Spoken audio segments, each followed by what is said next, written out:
Nii. Nüüd koog ja panen juba valmis. Juba kõik on valmis, siin raputan veel veidikene veel.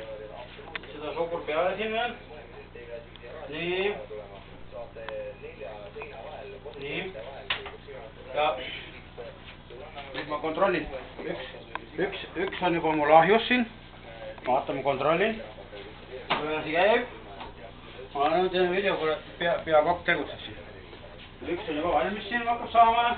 Vaadake, varsti hakkavad tegustajatorid on olemas. Vaata milline kook.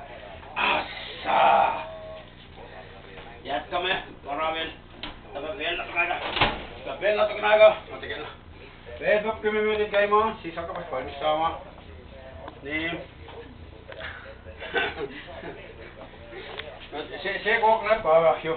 Aga ta on praegu ta on siuke vedelas olek. Aga kui ta läheb kõvaks just niimoodi, see on sellise planeeringuga tehtud, et seda planeeringu näed siin vanilli suhkur üks peale. Nii, nii et püüa maitsta varsti.